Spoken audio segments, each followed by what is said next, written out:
Devido à sua dimensão, o tubo capilar deve ser protegido contra pequenas partículas metálicas que porventura possam se encontrar no interior do conjunto selado e que poderiam causar o entupimento do capilar.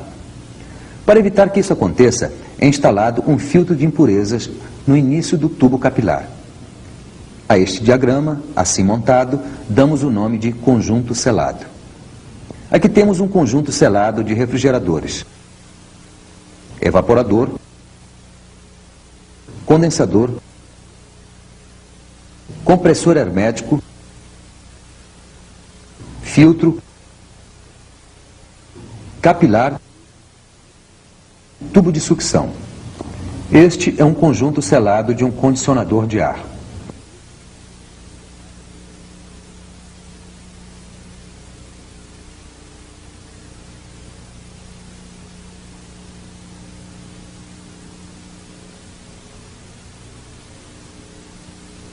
Evaporador, tubo de sucção, compressor, condensador, filtro, capilar. Na saída do tubo capilar, ocorre a evaporação do R12 em temperaturas muito abaixo de 0 graus centígrados.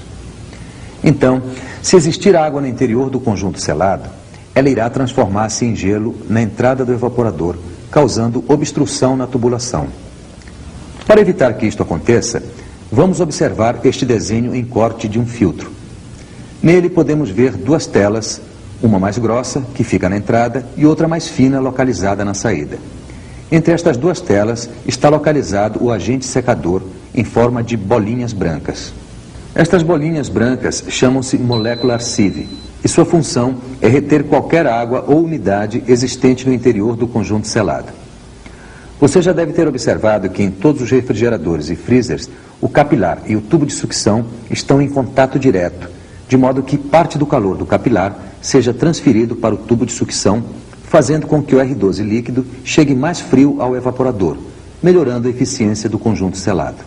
Agora que terminamos de ver o conjunto selado em detalhes, vamos a algumas cenas que você certamente já viu. Os refrigeradores não são absolutamente secadores de roupas e sapatos, e muito menos depósitos de papéis. Veja por quê. Certamente você já ouviu falar em lado da baixa e lado da alta do conjunto selado. O que significa isto? No lado da alta pressão ficam o compressor, condensador e tubo capilar. No lado da baixa pressão ficam o evaporador e tubo de sucção. Se o condensador estiver localizado em um local onde a temperatura ambiente é muito elevada, ou com algum objeto que impeça a livre circulação de ar, a pressão no interior do condensador será maior, forçando mais a passagem do R12 líquido através do tubo capilar, causando o aumento da pressão no interior do evaporador, reduzindo a eficiência na capacidade de refrigeração. A instalação dos refrigeradores é muito importante. Eles não devem ser expostos diretamente aos raios solares e devem ficar longe do ar quente, emanado por estufas, fogões, fornos e similares. Os refrigeradores nunca devem ficar encostados na parede, pois necessitam de boa circulação de ar em torno do condensador.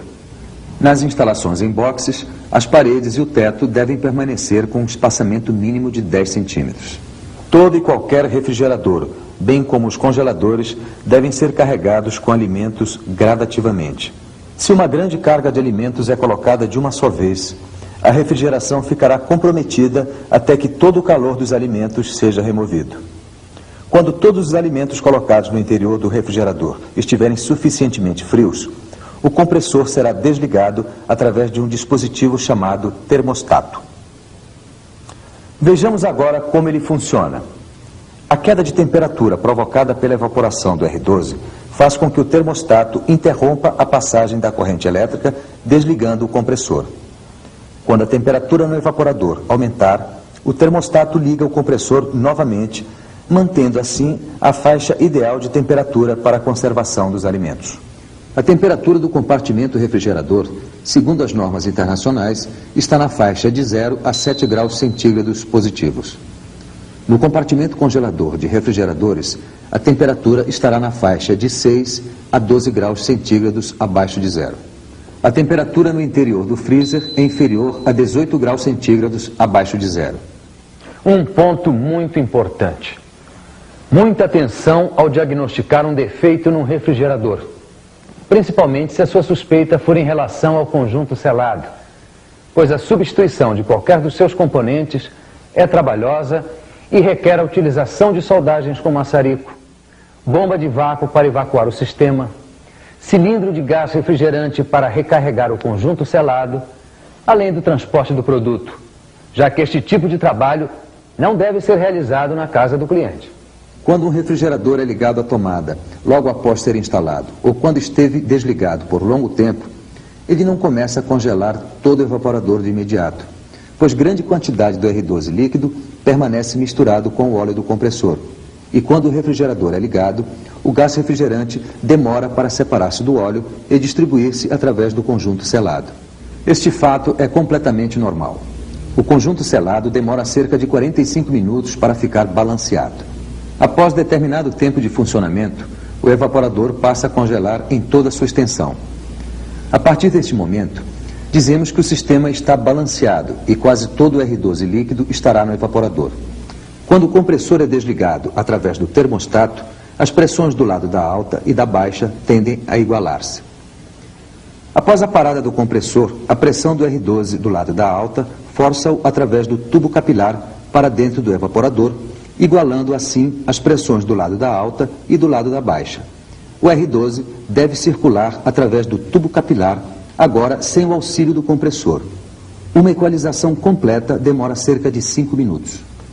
Portanto, quando o funcionamento do compressor é interrompido, devemos aguardar alguns instantes antes de religá-lo, pois, devido à pressão elevada na cabeça do pistão, o compressor pode não partir, provocando a abertura do protetor térmico. São 4 os defeitos que podem ocorrer no conjunto selado: vazamento, excesso de gás refrigerante, entupimento e compressor defeituoso. Estes 4 defeitos podem ser diagnosticados através de um ou mais dos seguintes sintomas: não gela, gela parcialmente, gela a linha de sucção ou o compressor não funciona. Para podermos explicar com maior clareza os possíveis defeitos que podem ocorrer no conjunto selado, utilizaremos novamente este esquema. Se ocorrer algum vazamento no conjunto selado, logicamente o gás refrigerante começará a vazar. Dependendo do tamanho do vazamento, o conjunto selado demorará mais ou menos tempo para ficar completamente sem gás refrigerante. Existem vazamentos tão pequenos que às vezes demora meses para que o conjunto selado fique totalmente sem gás. Quando o conjunto selado estiver com carga parcial de gás, o evaporador irá refrigerar apenas uma parte, devido a não existir líquido suficiente para preenchê-lo totalmente. Para certeza absoluta de que se trata de vazamento, deve-se desligar o compressor, descongelar o evaporador e tornar a ligar o conjunto selado, verificando-se após 1 hora, aproximadamente, se o evaporador continua gelando parcialmente. Quando o conjunto selado estiver totalmente sem o gás, então o evaporador não vai refrigerar e o condensador apresenta-se frio, apesar do compressor permanecer em funcionamento. Se o conjunto selado estiver com pequena quantidade de gás refrigerante, além do necessário, este excesso irá fluir para o tubo de sucção, provocando congelamento, suor e gotejamento d'água, como podemos observar neste refrigerador com gás em excesso. Agora, se o conjunto selado estiver com grande quantidade de gás refrigerante, além do necessário, ocorrerá o congelamento total do tubo de sucção, aumentando a pressão no interior do evaporador, elevando assim a temperatura do mesmo.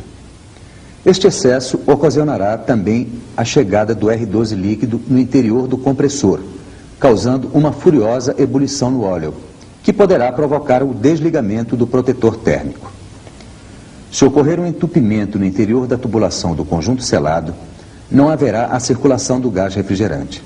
Desta maneira, não ocorrerá o resfriamento do evaporador.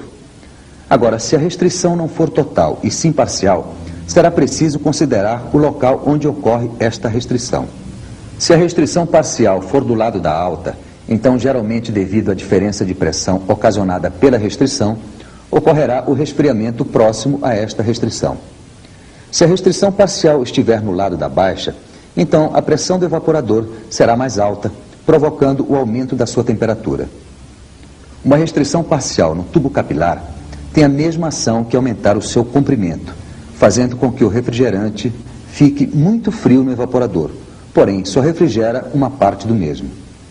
Às vezes este problema é confundido com vazamento de gás devido aos sintomas do defeito serem parecidos. Como falamos anteriormente, se existir umidade no interior do conjunto selado que não for absorvida pelo filtro secador, a mesma irá congelar na entrada do evaporador, provocando a restrição total na saída do tubo capilar. Desta forma, o evaporador deixa de refrigerar.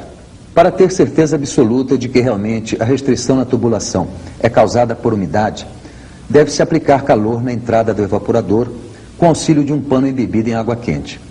Com isso, o gelo interior da tubulação derreterá e o evaporador começará a resfriar.